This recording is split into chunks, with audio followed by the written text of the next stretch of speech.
अगर आप भी चाहते हैं कि आरसीएम म्यूजिक के वीडियो सबसे पहले आप तक पहुंचे, तो लाल बटन को दबा के चैनल को सब्सक्राइब जरूर करें और साथ में बेल आइकन को दबाना ना भूलें।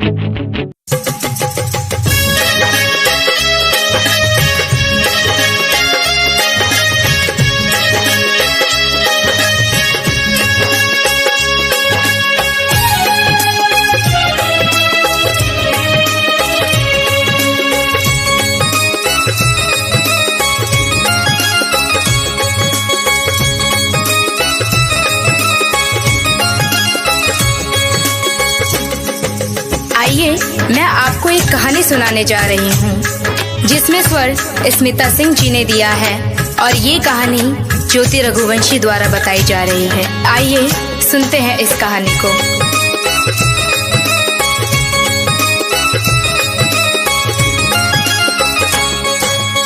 एक चिड़िया थी जो रोज दाना चुगने के लिए अपने बच्चों को घोंसले में छोड़कर दूर जंगलों के पार बस्तियों में जाया करती थी। एक दिन किसी घोड़े पर उसने चने का दाना पाया। वह उसे लेकर चक्की में दरने के लिए गई। दाल दरते दरते एक दाल खूंटे में फंसी रह गई। एक ही दाल बाहर निकली। चिड़िया ने उसे निकालने की अपनी ओर से बहुत कोशिश की, लेकिन वह सफल नहीं हो सकी। चिड़िया बढ़ई के पास गई और उससे खूंटे में फंसी दाल बाहर निकालने को कहा। बढ़ई कुछ और काम कर रहा था, इसीलिए उसने ध्यान नहीं दिया। चिड़िया ने उससे बहुत मिन्नत की और उससे कहा, बढ़ही बढ़ही खूंटा चीरा, खूंटा में मोर दाल बा, का खाऊं का पीऊं, का लेके परदेस जाऊं। बढ़ई ने उसकी एक ना सुनी और उसे दुत्कार कर भगा दिया। फिर वह राजा के पास गई। चिड़िया ने राजा से गुहार लगाई, राजा ऐसे बढ़ई को दंड दो जो मुझ जरूरतमंद की बात नहीं सुनता। राजा राजा बढ़ही डंडो, बढ़ही न खूंटा चीरे, खूंटा में मोर दाल बा, का खाऊं का पीऊं, का लेके परदेस जाऊं।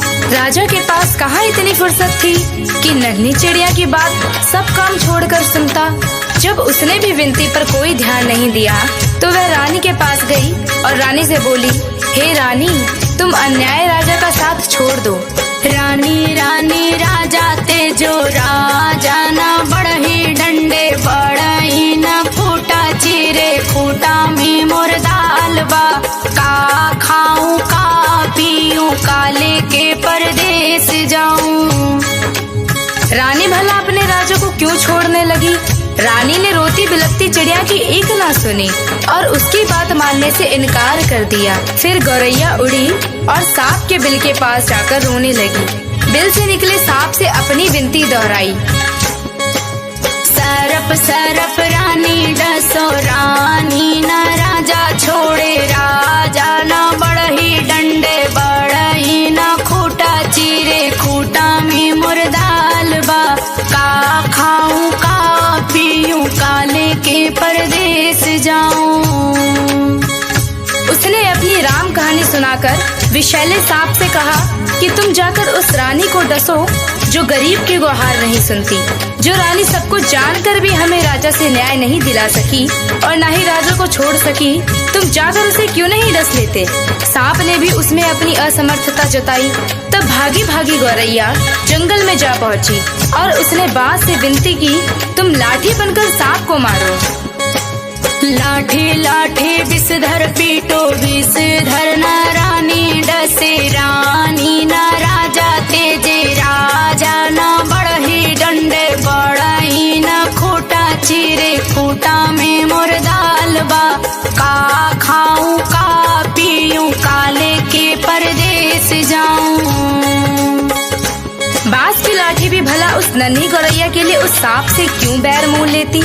उसने भी इनकार किया तो गौरैया गुस्से से भर उठी और उड़कर भर भूजे के यहाँ भभक रही आग के पास जा पहुंची और उसे ललकारा, हे आग, तुम सारे जंगल को जलाकर राख कर दो। जिसमें वह बांस की पेड़ है जिसकी लाठी गरीब और बेसहारा के लिए नहीं उठती, कोई मुझे मेरा हक नहीं दिलाता।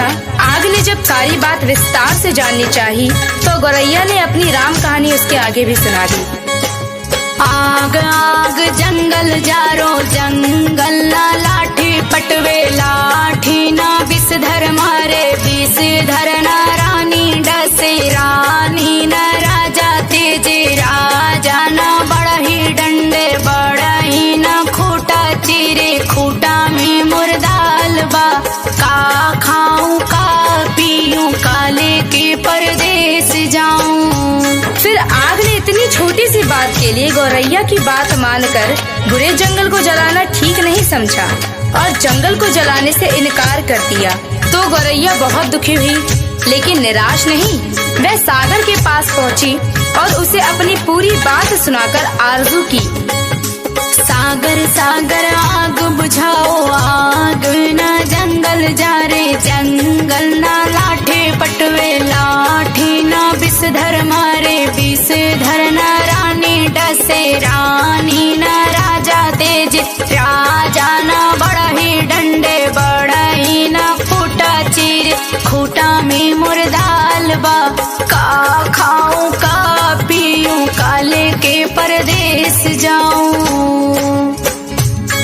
विशाल सागर भला गौरैया की इस गुहार को क्यों सुनता। वह अपनी मस्ती में हंसता हुआ गुजरता रहा और गौरैया उसके किनारे अपना सिर ढूंढती रही।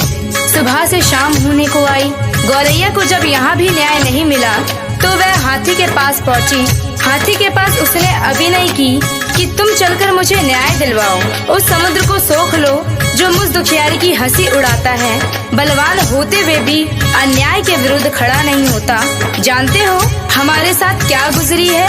और वह गा गा कर पूरी व्यथा कथा हाथी को सुनाने लगी।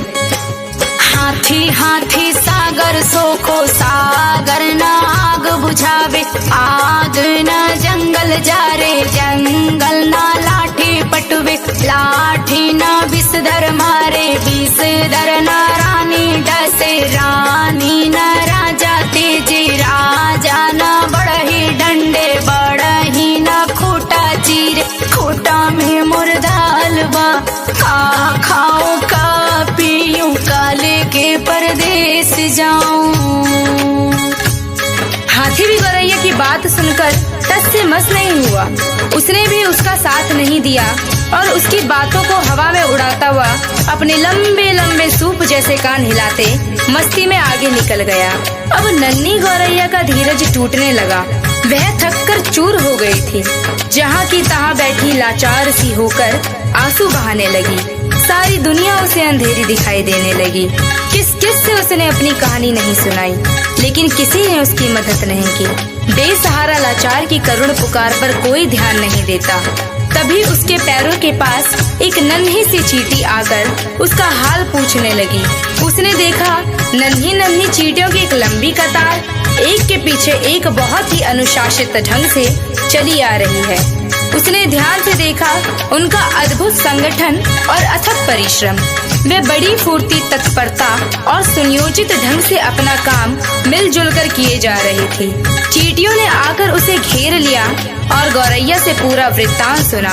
सुनकर सहानुभूति के साथ बोली, बहन, इस दुनिया में रोने गिड़गिड़ाने से काम नहीं चलता और ना ही बैठकर आंसू बहाने से कुछ होता है। हिम्मत हार कर बैठना तो कायरता है। चलो चलो हमारे साथ, हम न्याय दिलाएंगे, कोई रास्ता निकालेंगे। चलते चलते चिड़िया यह सोचती रही कि भला ये नन्ही नन्ही चींटियाँ मेरी क्या मदद करेंगी, जबकि बड़ों बड़ों ने मुझसे मुंह मोड़ लिया और मेरे किसी काम ना आए। खैर चलो देखते हैं, कोई तो मेरी मदद के लिए आगे आया है। चींटी बहना हमारा साथ देने चली है तो उसकी फौज भी तो है उसके पीछे। फिर घबराना क्या, देखते हैं क्या होता है। गौरैया सोचती चली जा रही थी। तभी चींटियों ने उससे कहा कि तुम किसी पास के डाल पर थोड़ी देर बैठ जाओ और देखो मैं क्या करती हूँ। कैसे पहाड़ जैसा हाथी मेरे इशारे पर नाचने लगता है और तुम्हारे काम के लिए दौड़ा दौड़ा समुद्र के पास जाता है। हिम्मत हारने से कुछ नहीं होता, मिलजुल कर जुगत लगाने से ही समस्याओं के समाधान का रास्ता निकलता है।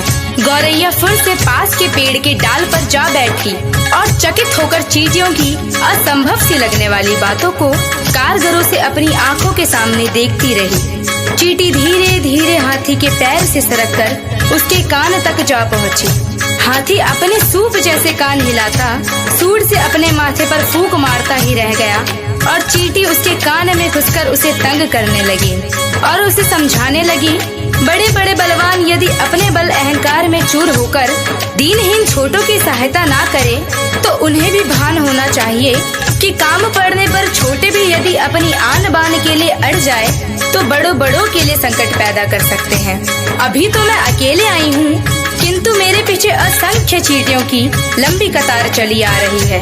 कहीं सबने एक साथ चढ़ाई कर दी तो लेने के देने पड़ जाएंगे। अपने प्राण संकट में क्यों डालते हो? मेरी नेक सलाह यही है कि तुम सीधी तरह चलकर गौरैया का काम करो, नहीं तो आगे समझ लो मरता क्या ना करता। हाथी झुंझलाहट और घबराहट में चींटी की बात मानने को लाचार हो गया।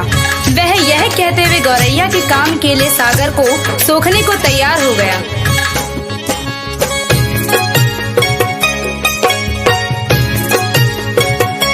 मोहे काटो तो मत कोई, हम सागर सोखब लोई।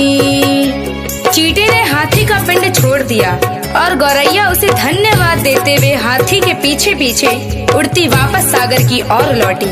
हाथी जैसे ही सागर के पास उसे सोखने के इरादे से पहुंचा, सागर हाथ जोड़कर बोला, मोहे सोखो खो मत कोई, हम आग बुझाई बलोई। सागर जब अपने तटों की सीमा छोड़कर आग बुझाने के लिए उमड़ा, आग ने थर-थर कांपते हुए गौरैया का काम करने का वचन दिया और कहा, मोहे बुझाओ मत कोई, हम जंगल जारब लोई। आग जंगल को जलाने के लिए बढ़ी, गौरैया भी साथ में चली आ रही थी। यह जानकर जंगल ने भी वादा किया, मैं लाठी को सांप मारने के लिए तुरंत भेजता हूँ, लेकिन मुझे जलाकर राख मत करो। मोहे जारो आरो मत कोई, हम सारफ मारब लोई। सांप की क्या मजाल जो जंगल की बसवारियों में अनगिनत लाठियों की मार से भयभीत ना हो। उसने भी बिल के बाहर आकर गौरैया को भरोसा दिया, मोहे मारो आरो मत कोई, हम रानी के डासब लोई।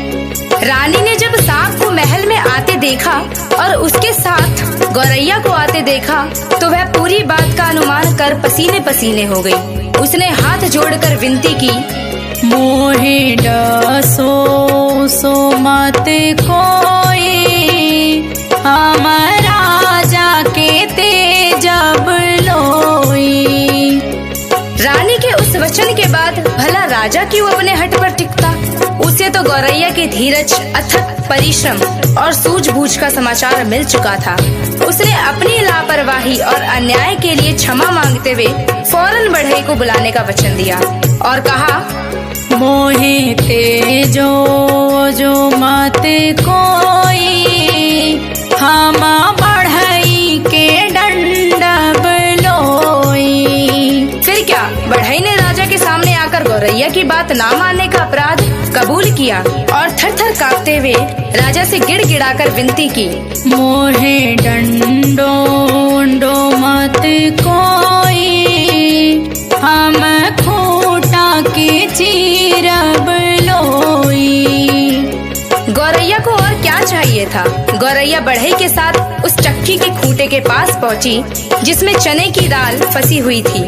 बढ़ई ने खूंटे से दाल निकाल कर दी और गौरैया उसे अपनी चोंच में लेकर अपने घोंसले में जा पहुंची, जहां उसके नन्हे नन्हे बच्चे जब से वह गई थी उसकी राह में आंखें बिछाए भूखे प्यासे बैठे थे।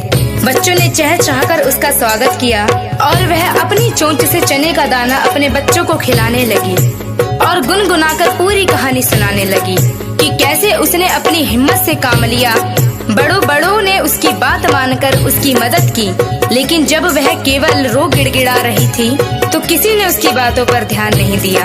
मदद के लिए आगे आई तो वे चींटियां जिसकी संगठित सेना के सामने हाथी भी लाचार हो गया। सच ही कहा गया है, सब उसी की मदद करते हैं जो स्वयं अपनी मदद करना जानता है। RCM म्यूजिक के सारे ऑडियो वीडियो डाउनलोड करने के लिए